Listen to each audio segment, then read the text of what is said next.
You know, several different times over the past few years, the question has been posed to us by a lot of different people. What do we think would happen if we ever quit bringing the treats out here to the big guys? You know, some have speculated that they would turn violent and they would be up at the house and creating all kinds of havoc. Others think that they'd just flat out disappear. I put quite a bit of thought into this, and the answer might surprise you.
You know, when we're young, we take for granted that everything will last forever. I think most all of us have been guilty of that way of thought in our younger years. The truth is, everyone has an expiration date. Fortunately, most of us don't know when that's going to be, so we keep acting like it'll never end. Truth of the matter is, one of these days, we're going to be too old to be out here bringing all this stuff out. Sometimes situations change that we never see coming or never realize are going to happen. So you try to start preparing and planning for those future times. Well, today I've got my Sasquatch walking stick that Gary sent to me, and I've got a use for this today particularly. Our friend Pamela sent us a great big box of pecans fresh off the tree. Beautiful. And that got me to thinking, you know, we've got wild blackberries all around the pond and up and down the creek banks. We've got persimmon trees out here. There's oak trees, which means there's acorns everywhere. Yes. And a few other fruit and nut type trees out here. So I think from here on out, as we go along, I'll just put a few of these in my pocket, and each time I see a good spot, we'll plant a seed and see what happens for the future. 30 years, 50 years, 100 years from now. Nourishing nature. You know, let some of these pecans take root. If we have apples that we eat, save the cores, we'll bring the apple cores out and throw them along the tree line, maybe get some apple trees started, pears. I'd challenge anyone else to do the same thing if you go out once a week or every so often into the woods. save up things like your apple seeds, I'm pear getting seeds. zing. They really like this. You know, it's not hurting anything. It's natural, biodegradable. And if they take root and provide something down the road for not just them, but for people that come along their path, it's a plus, it's a bonus. You're helping everything. You know, think about what naturally grows in your area or what could grow in your area. Bring some seeds and stick them in the ground and pay it forward for 100 years from now. Yeah, we've taken plenty. Yeah, we're all guilty of that. We all take plenty and rarely stop long enough to give too much back. So these little openings, these clearings like this where the sun shines down into it, I just poke a hole down in there and stick a pecan seed in and kick some dirt over it. And find a spot.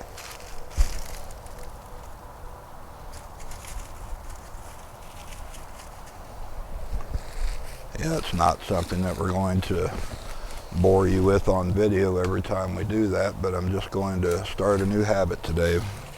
Put some seeds in my pocket every time we come out into the woods, and when I see a good likely spot that something might actually take root, we'll drop a seed. So a couple of points come up in my mind when I think about that same question. If we were not gifting, would they become violent? The response that comes back is, what point and purpose would that serve? For these guys, it does not serve who they are, what they do, and everything that they do has purpose. The other thing that comes to mind is that we probably have been working with them energetically for much longer than we realized. And through the course of that time, we weren't sharing or gifting or paying tribute to the family in the way that we do now. And there was no backlash, there was no demands for it, there was none of that. You know, what we bring out here is just a token. It's not a sustainable amount for the number that passed through here. They were here long before we became aware of them, and they'll be here long after we're able to do anything about it, which is part of the reason why I wanted to start doing things like putting fruit trees, nut trees, different things out here, something that might make a conservancy years and years down the road, safe haven, a place It where might even give them a story to tell. a place where not even just them, but anyone else who might venture the path could benefit from it.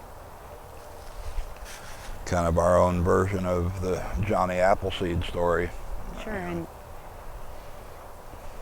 all of it's about the interaction. As far as gifting goes, it's a thank you, it's an interaction, and it's something they delight in because we delight in it.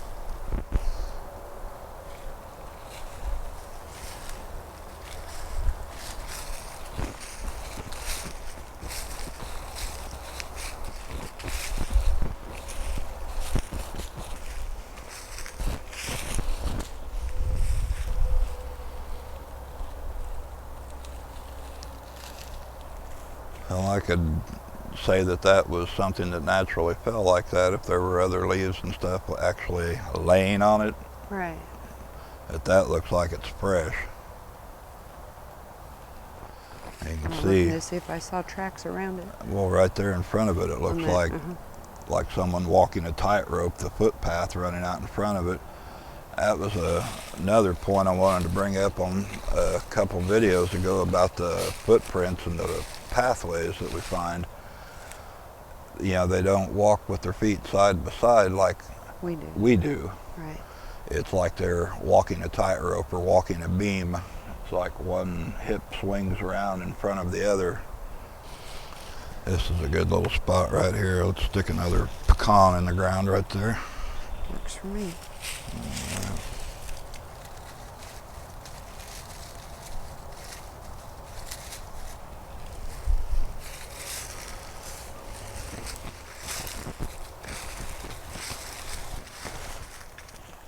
So there's persimmons out here, wild blackberries. I can throw some cherry seeds out here. Find some Oh, they love muscadine, that. muscadine grapes and let some muscadine grow wild.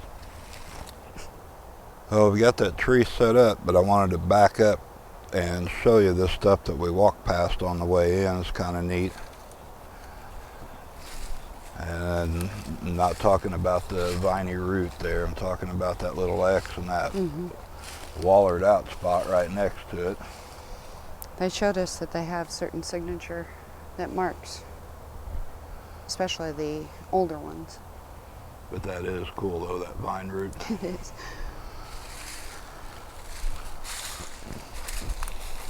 And right up here by this bucket, I guess maybe that's a Z or something. I'm not sure. Close, but different. Whose is this?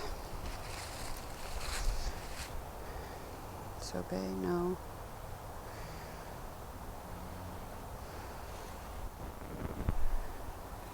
Feels like Sabaz. We don't hear much out of him. But anyway, it's a nutty kind of day here at the first gifting tree. Said Pamela had sent that box of pecans, and she also, inside the box, had sent this bag that she had already shelled to leave out here for the big guys. We got that bag of shelled pecans, got some duck eggs, moon pies, little pecan pies, and some cheese crackers up there. Down through here you can see the Vienna sausages, the sardines, peanut butter, a bag of cabbage stew that has corned beef, potatoes, and carrots in it. Apples up in there. Over here, got their popcorn, and then that little bag underneath, those are some peanut candies that I made the other night, little like caramel chews with peanuts and powdered sugar. We'll see if they like that. Yeah. They seem to like nuts. So most definitely, it's a nutty tree today.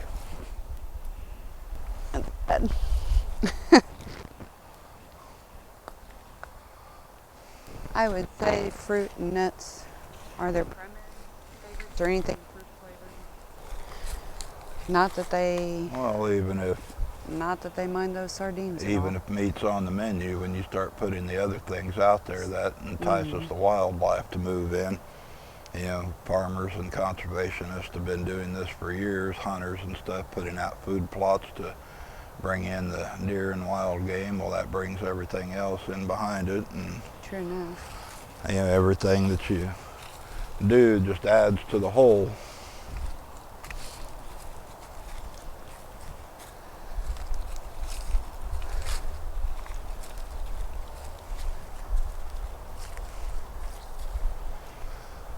And I'm liking this fall time out here. It's Yes, been sir. slow trying to get any colors. The trees mostly are still just green and yellow. A few little patches of orange if you look hard enough, but I feel like it gives them better versatility, though, in movement or camouflage. It's actually more camouflaging for them maybe than summer green. I wanted to bring you guys out here for this daytime video to show you the pecans and what we were doing with them. And the next video that we're going to do here in a couple days, we're going to just come out here at night because I've been putting it off way too long. And we've got some warmer evenings until the weekend, I think, so we need to get that done. Definitely. Been hearing some chatter when I've been out in the backyard the last several evenings, out feeding the birds and taking care of the other animals and stuff, and I could hear some of them back here communicating with each other.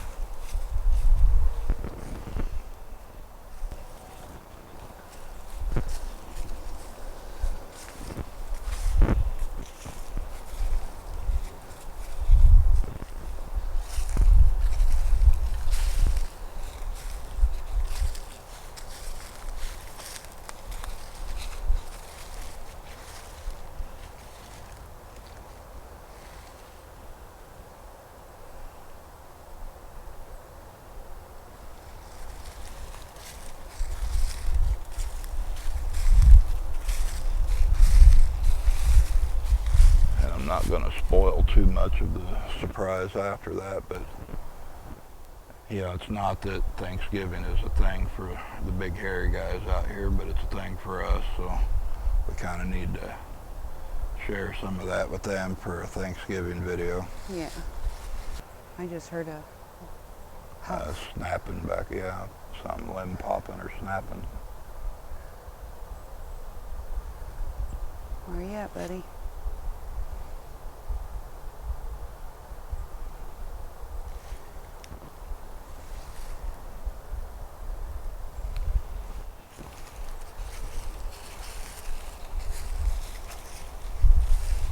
I found myself apologizing to the family because a lot of times it seems like the focus is on Took and Junior. So Bay, of course, has made himself well known.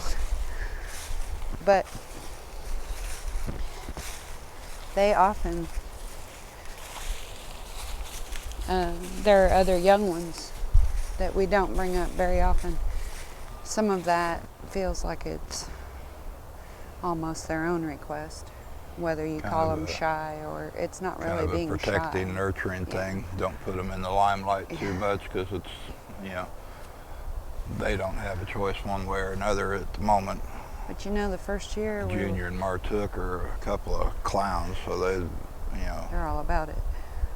But we were out here over a year before Sobey even made himself known, and then it was consistent. He watched and he watched, listened.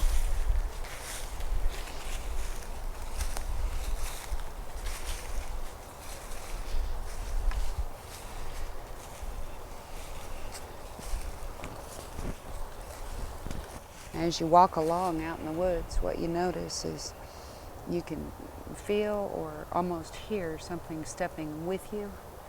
And sometimes it'll be an overstep and you might catch it just as you finish stepping. But it's sort of like being paced in order to be close without giving themselves away. Well, every inch you gain with them takes a mile's worth of trust building. You have to earn every inch of it. Every inch. You're not going to step out here like a caveman with a club and go, ooga booga, Bigfoot come, and have one of them show up. It just doesn't work that way. They do love the interaction once you build that trust.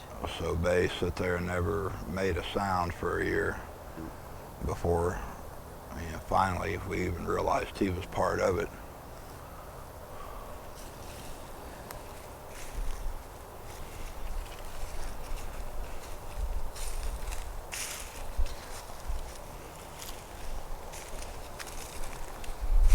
I'm going to put another hole right here and stick a pecan in it.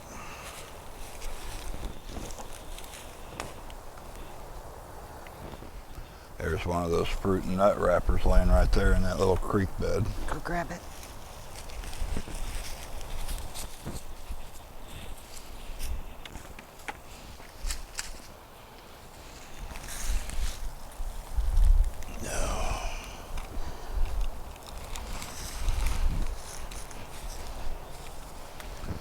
Figure that's an appropriate place right here by this tree to put a pecan.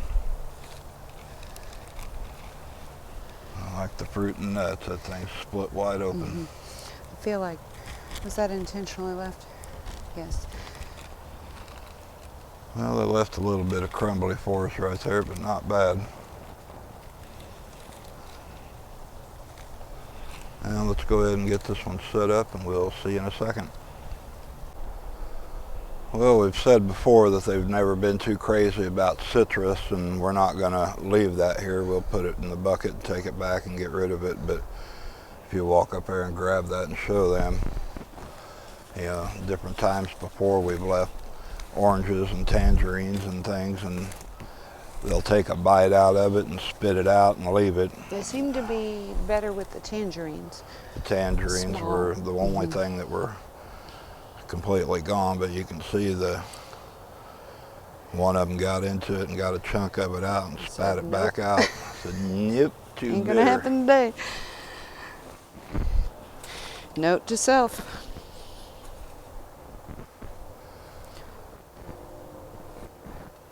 Well, there's that afternoon train rolling through. Alright, so pretty much the same thing here. They're apples and moon pies, pecan pies, popcorn. There in that little cup, I made that candy and left at the first tree, and that's some peanut butter fudge that I made to bring out here, and peanuts and crackers or sausages, eggs, dried fruit, and sardines.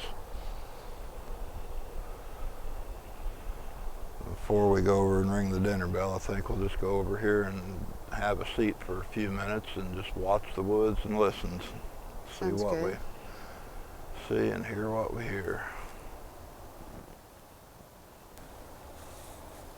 And you just leave the bucket right there and we'll collect it up as we come back by.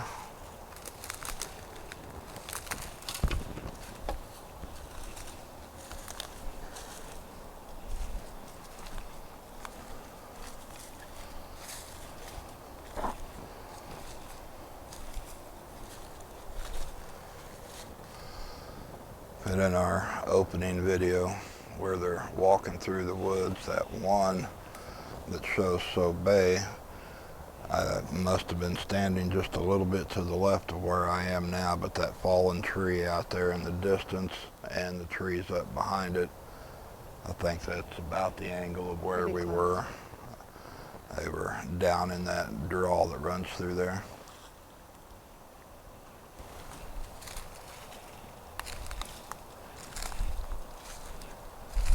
You know, and it's one thing, the young ones very often have more difficulty controlling their energy. There we go. I think that's the angle right there, if I remember right. Young ones have more difficulty controlling their energy, and they may be those that are often seen. But when, you know, Bay, in my personal opinion, and reasonably with what he's given for feedback, if he didn't want to be seen, he wouldn't have been seen. Right. Period. He wouldn't have moved. He wouldn't have. They know. Just been another lump on the tree. Yep. They absolutely know everything about what we're doing, about, you know, cameras on, cameras off, you name it.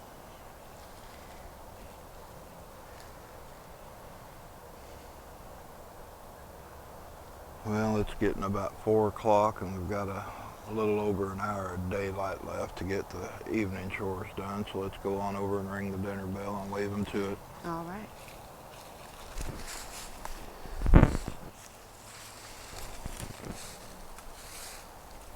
All right, guys.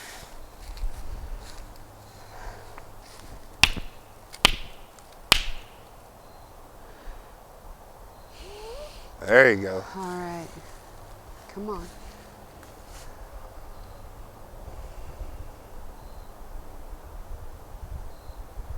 One and done. I think so. All right, guys, we're going to get back up to the house and get our evening work done. So keep that in mind if you're out in the woods headed to different places looking around. Save up your seeds, your apple cores, the pear cores, stuff like that. Give it back to nature and let something take root. And give a little back for 50 or 100 years down the trail. Yeah. Thanks a lot for tagging along, and we'll catch you next time. Bye-bye. Thanks.